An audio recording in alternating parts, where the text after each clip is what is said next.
উফ, এত বেলা হয়ে গেল, এদিকে বৃষ্টি থামার কোনো লক্ষণ দেখছি না। কি যে করি। এই বৃষ্টিতে আজও তোমার রাজসভায় যেতে দেরি হয়ে যাবে গো। দেরি সে তো রোজই হয়। আগে দেখো রাজসভায় যেতে পারি কিনা। যা বৃষ্টি হচ্ছে, এই বৃষ্টিতে যেতে গেলে যে পুরো ভিজে যাব, আর ভিজে গেলেই অসুখে পড়বো। তখন এই তোমাকে এই আমার সেবা করতে হবে বলে দিলাম। মরণ, সে তো আমার রোজই তোমার সেবা করতে হয় গো। রোজ রান্না করো, ধুতি কেচে দাও, এগুলো কি সেবা নয়? যত সব। আমি বলছি বৃষ্টি ধরলে তবে যাবে। বৃষ্টি থামবে বলে মনে হয় না। না, আমার আজ রাজসভায় যাওয়াও হবে না। এত কামাই করলে না, এবার তোমার চাকরি যাবে। তোমার আর কি, যত সমস্যা তো আমার। ওমা গো, এ কি হলো গো? বাড়ি ভেঙে গেল গো। হায় হায় হায় হায়। আহ গিন্নি, একটু চুপ করো দেখিনি, দেখি ভালো করে কি হলো।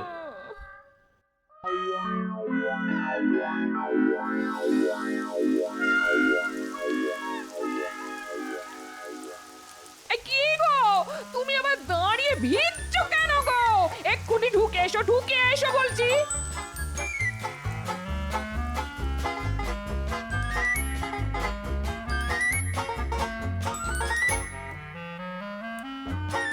উফ, অনেক হয়েছে ওই মাথা মোছা।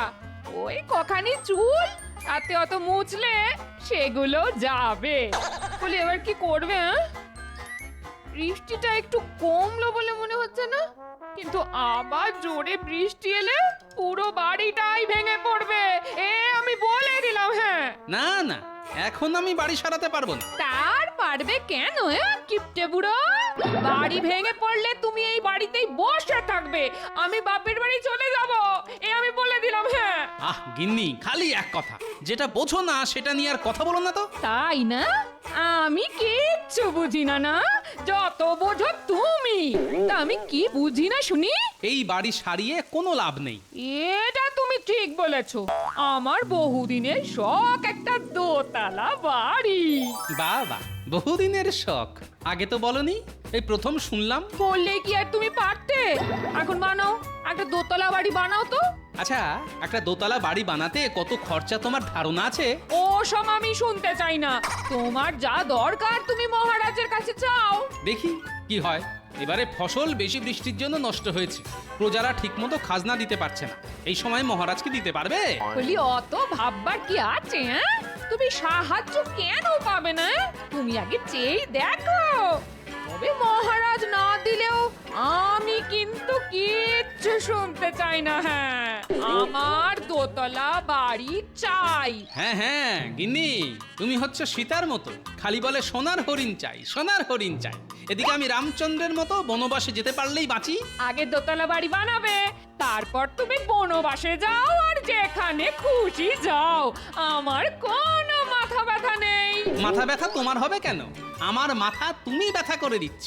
উফ, একবার মুখ ফসকে কি বলে ফেললাম, ব্যাস অমনি শুরু হয়ে গেল। ধুত্তে। রাজসভায় গোপাল কাল আসেনি, আজও এখনো পর্যন্ত এলো না। না, আমার বিশেষ চিন্তা হচ্ছে। আপনি শুধু শুধু চিন্তা করছেন মহারাজ, গোপাল এমনিতেই ভীষণ কুঁড়ে, এটা তো সবাই জানে। মন্ত্রী, তাহলে তুমি বলতে চাইছো রাজসভায় আসতেও গোপালের আলস্য? না না না, এটা আমি বিশ্বাস করতে পারছি না। মহারাজ, গোপালের সব কিছুতেই আলস্য। আমি একটার পর একটা উদাহরণ আপনাকে দিতে পারি। তা কিরকম শুনি? আপনি যখন কোনো সমস্যার কথা বলেন, তখন আমরা সবাই কত রকম আলোচনা করি, কিন্তু গোপাল প্রায় চুপ করে থাকে। আমি এই ব্যাপারে গোপালকে জিজ্ঞাসা করেছিলাম, গোপাল আমার কথার উত্তরে কি বলেছিল জানেন? না, জানি না, তা এখন বলো। গোপাল আমাকে বলেছিল ওর কাজ হচ্ছে মহারাজকে হাসানো, কারণ ও রাজসভার মাইনে করা ভাঁড়। জটিল আলোচনায় নাকি ওর নিজেরই হাসি পায়, তাই চুপ করে থাকে। বেশ বেশ বেশ, আরও আছে মহারাজ। আচ্ছা, সে কথা না হয় পরে শোনা যাবে, তার আগে জানতে চাই গোপালের খবর কারো কাছে আছে কিনা। মহারাজ, গোপালের সাথে আমার আজ সকালে দেখা হয়েছিল। তো সেই কথাটা আগে বলবে তো। আমি দেখলাম গোপালের মুখ ভার, প্রশ্ন করাতে বলল ওর বাড়ি নাকি ভেঙে গেছে। গোপালের বাড়ি ভেঙে গেছে? কি সর্বনাশ! তাহলে গোপাল কি এখন পথে বসে আছে? না মহারাজ, ওরকম ভাঙেনি যাতে গোপাল পথে বসে। তুমি কি নিজের চোখে দেখেছো পণ্ডিত? না মানে কি বলেছি মহারাজ, দেখুন আর একটা নমুনা। গোপাল হচ্ছে মিথ্যে কথা বলার রাজা। আসলে নানা ছুতোয় ওর আজকে কামাই করার শখ। দেখুন, বৃষ্টিতে নদীতে ভালো মাছ পেয়েছে, সেই মাছ বসে বসে ধরছে।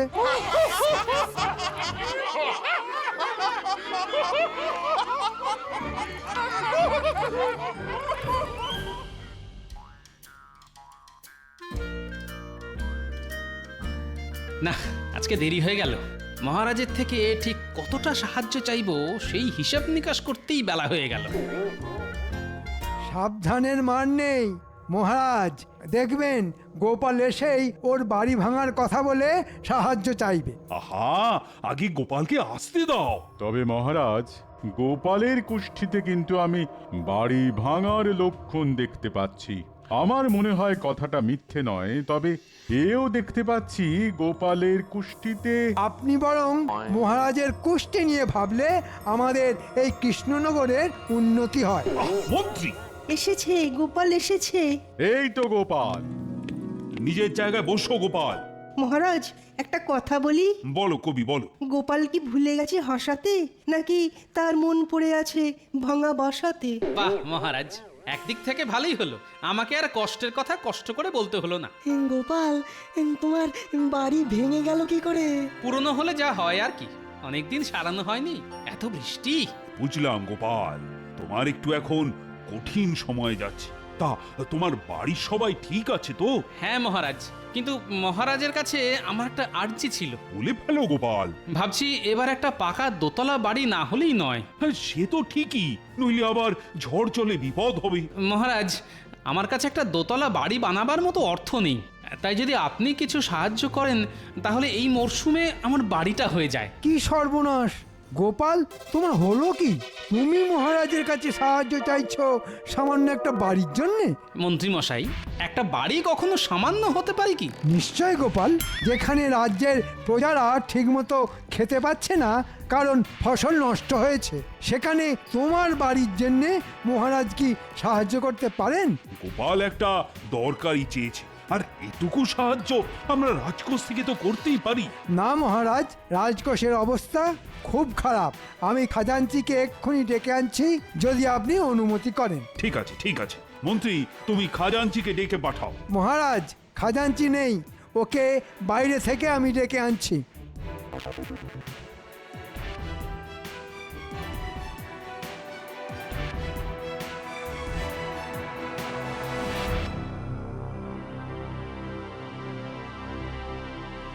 মন্ত্রী মশাই, না বলছি, আপনি আমাকে এখানে ডেকে আনলেন কেন? মানে আপনি বললে আমি সোজা রাজসভাতেই। এত কথা বলো না খাজাঞ্চি, আমি যা বলছি মন দিয়ে শোনো। গোপাল একটা বাড়ি করবার মতলব করছে, আর এটা কিছুতেই আমি হতে দেব না। আহা, আমারও একটা বড় বাড়ি হলে বেশ হয় কিন্তু। সব হবে, শুধু আমার কথা শুনে চলো। রাজকোষের অবস্থা এখন কি রকম? এইবার খাজনা আদায় ভালো মতো না হলেও এই গেলবার যা আয় হয়েছিল তাতেই আমাদের রাজকোষ এখনো ভর্তি। এর উল্টো কথা তুমি মহারাজকে বলবে।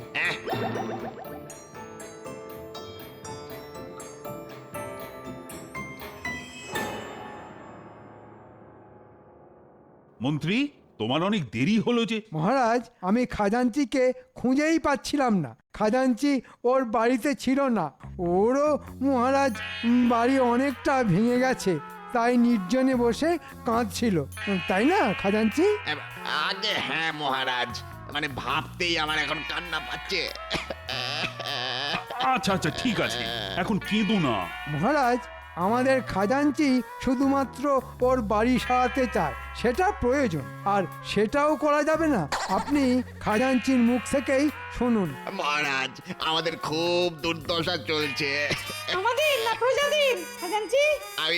আমি প্রজাদের কথাই বলছি মহারাজ। এই অবস্থায় রাজকোষের ভাঁড় আর শূন্য। এখন আমি মরে গেলেও আপনার থেকে সাহায্য নিয়ে আমার বাড়ি সারাতে পারবো না মহারাজ।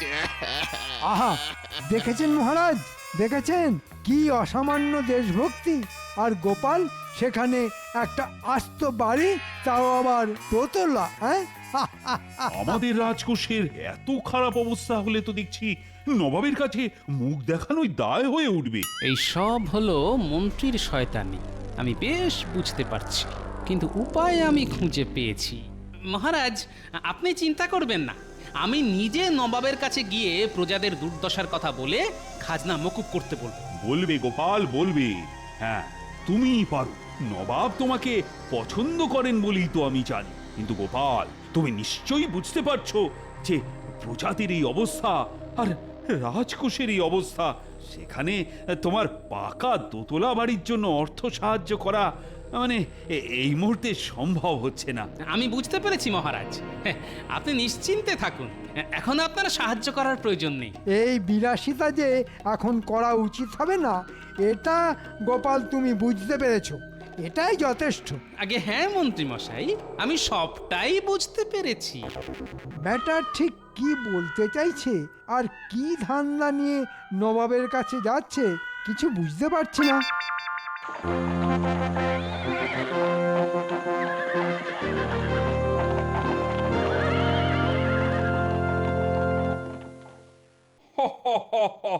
গোপাল, তোমাদের রাজা কৃষ্ণচন্দ্রের এমন অবস্থা যে তোমার একটা বাড়ি করার জন্য সাহায্য করতে পারছে না। আগে নবাব বাহাদুর, কি বলবো, আপনি নিশ্চয়ই জানেন কৃষ্ণনগরে কি পরিমাণ বৃষ্টি হয়েছে, প্রায় বন্যার অবস্থা। নদীর পাড়ে অনেকের বাড়ি ধসে তলিয়ে গেছে। দুদিন পরে আমার এই মাটির বাড়িও নদীর বুকে তলিয়ে যাবে, তাই বাড়িটা করা খুব প্রয়োজন। গোপাল, তোমাকে তো আমি বহুদিন আগেই আমার দরবারে চেয়েছিলাম। তোমার মতন একজন রসিক লোকের আমার খুব প্রয়োজন। তুমি আর তোমার গিন্নি এই মুর্শিদাবাদে এসে থাকতে পারো। আগে তা হয় না নবাব বাহাদুর, কৃষ্ণনগরের সঙ্গে আমার আত্মার টান, আমার সবকিছু তো ওখানেই কিনা। আর তুমি কি না মুর্শিদাবাদে এসেছো নবাবের কাছে বাড়ি তৈরির সাহায্য প্রার্থনা নিয়ে? আমি অনেক আশা নিয়েই এসেছি নবাব বাহাদুর। তোমাকে সাহায্য আমি করতেই পারি, কিন্তু কেন করব সেটাই হলো আসল কথা। ঠিক বলেছেন হুজুর, আসল কথা হলো আমরা কেন সাহায্য করব? তোমাকে দিয়ে আমাদের কোনো উপকার কবে হয়েছে বলো? নবাব বাহাদুর, আপনি যা কিছু করবেন সেটা আমাকে ভালোবেসেই করবেন, এটাই আমার আশা। আমি জানি আপনি আমাকে নিরাশ করবেন না। বেশ, আপনার কাছে আরেকটি আর্জি আছে। আবার কি? আপনি নিশ্চয়ই বুঝতে পারছেন কৃষ্ণনগর এখন খাজনা দেবার জায়গায় নেই। বাহ, খাজনা মুকুব করতে হবে, তোমার বাড়ি করতে হবে, আর কত কি চাই তোমাদের? নবাব বাহাদুর, চাওয়ার কি কোনো শেষ আছে? তবে অন্য উপায় দেখি না যে। ঠিক আছে, ঠিক আছে, খাজনা মুকুব। আমি খবর পেয়েছি এইবার সত্যিই ফসল নষ্ট হয়েছে। একই সাথে আমার বাড়িও নষ্ট হয়েছে। তোমার একটা দোতলা বাড়ি চাই, কিন্তু গোপাল, তোমার তো বয়স হয়েছে, দোতলা বাড়ি নিয়ে কি করবে? সিঁড়ি ভেঙে উঠতে নামতে হাঁপ ধরে যাবে। আমারই হয়, আর তোমার বয়সের তো কোনো ঠিক ঠিকানা নেই। না নবাব বাহাদুর, আমার দোতলা বাড়ি চাই, সেই জন্যই আমি এত দূর চলে এসেছি। এমনি এমনি তো হবে না গোপাল, তোমার একটু বুদ্ধি খরচা করতে হবে। আমি দেখতে চাই তোমার বুদ্ধির ধার এখনো আছে নাকি সেখানে মরচে পড়েছে। যদি মরচে পড়তে দেখি তাহলে বুঝবো তুমি সত্যিকারের বুড়ো হয়েছো। কিন্তু কোনো কিছু নয় গোপাল, কোনো কিছু নয়। সত্যিকারের বুড়ো হলে তোমার আর দোতলা বাড়ি হবে না। তা নবাব সাহেব, আমাকে কি করতে হবে? তুমি যদি সিঁড়ি বা মই ছাড়া আমার দোতলা মহলের একেবারে ওপরে উঠতে পারো, তবেই একমাত্র তুমি তোমার বাড়ি করার জন্য সাহায্য পাবে। তুমি করে দেখাও, আর কোনো কথা নয়। বেশ, তাই হবে। আমি সিঁড়ি বা মই ছাড়া আপনার দোতলা মহলে উঠে যাব। এ কি, তোমার কি পাখির মতো ডানা গজাবে নাকি? আপনি প্রস্তুত থাকুন নবাব সাহেব, ওই দোতলা মহল থেকে আপনি আমার গলার স্বর খুব শিগগিরই শুনতে পাবেন। বেশ, আমি তোমার গলার স্বর শোনার অপেক্ষায় রইলাম।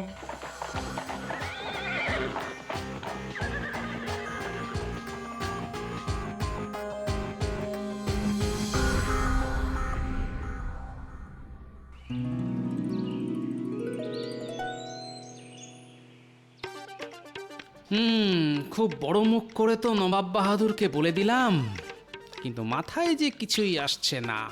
নবাবের দোতলা মহলে উঠতে হবে, অথচ কোনো মই বা সিঁড়ি ব্যবহার করতে পারবো না। এ কি জ্বালা! এই বলি সকাল থেকে বসে আছো আর বিড় বিড় করছো, হ্যাঁ? মাথাটা মনে হয় একেবারে গেছে। মাথার আর কি দোষ বলো, খারাপ তো হতেই পারে। তা তো ঠিকই, আমার কপাল গো কপাল। বলি একটু শান্তিতে থাকতে দেবে নাকি? আহ গিন্নি, এখন চুপ করো তো, আমার খুব খিদে পেয়েছে, একটু খেতে দাও। খিদে পেয়েছে বললেই হয়, এ বসে বিড় বিড় করছো কেন? আমার তো ওই একটাই কাজ, খেতে দেওয়া। তুমি বসো, আমি ভাত নিয়ে আসছি। ভালো ইলিশ মাছ আছে। বাহ বাহ বাহ! ওই পুঁটির মা দিয়ে গেল, বললো দাদা খাবে। হ্যাঁ, তাই নিয়ে এসো। আসলে যেটা মনে হচ্ছে, নবাব সাহেব ইচ্ছে করেই এরকম একটা শর্ত দিয়েছে যাতে আমাকে কোনো সাহায্য করতে না হয়। আমি কিভাবে দোতলায় উঠবো, সিঁড়ি বা মই ছাড়া? উফ, আমার মাথার চুল ছিঁড়তে ইচ্ছা করছে। এই সময় যদি কেউ আমাকে একটা ভালো পরামর্শ দিতে পারতো।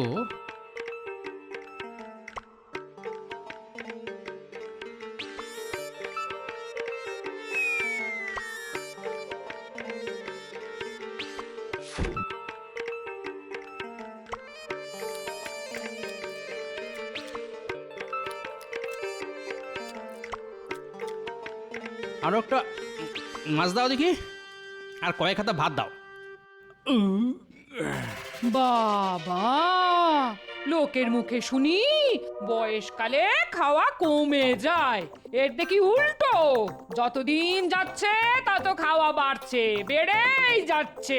খেতে হবে না, কত চিন্তা আর পরিশ্রম বলো তো আমার। পরিশ্রম করলেই আমার খিদে বেড়ে যায়, বুঝলে? কি ছাইপাঁশ বসে বসে চিন্তা করছো আর বলছো কিনা পরিশ্রম করছো?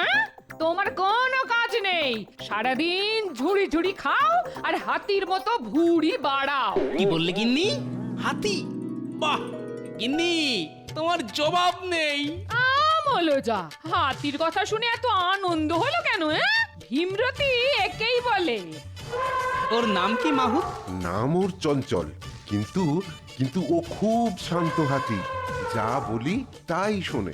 বাহ, তাহলে তো বেশ। এই শোনো, মুর্শিদাবাদ যেতে হবে, বুঝলে?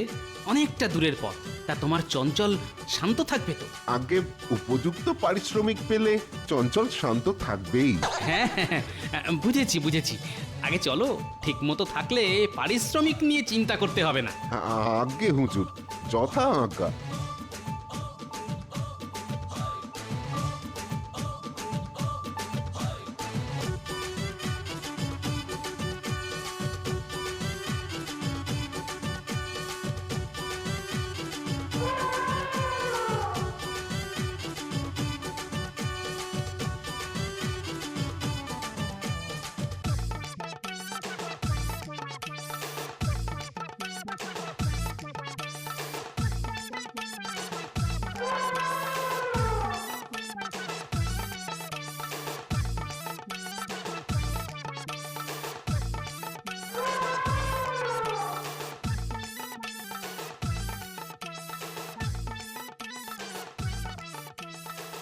এই অন্ধকারের জন্যই অপেক্ষায় ছিলাম। চল রে চঞ্চল, আস্তে আস্তে ওই দোতলা মহলের পিছনে গিয়ে দাঁড়াই।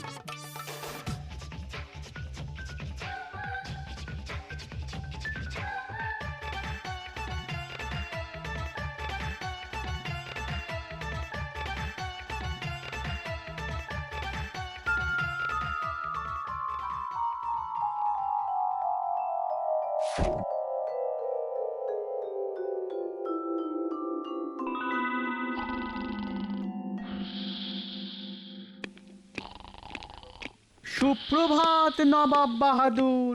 মার্জনা করবেন নবাব সাহেব, কিন্তু এমন একটি ঘটনা ঘটেছে যে আপনার ঘুম ভাঙাতে বাধ্য হলাম। কি ঘটনা উজির? আমাদের এই দোতলা মহলের বারান্দায় গোপালকে দেখা গেছে। হ্যাঁ, সে কি? কি করে?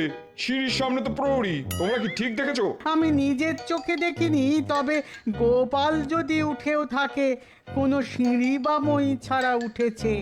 কি করে সম্ভব?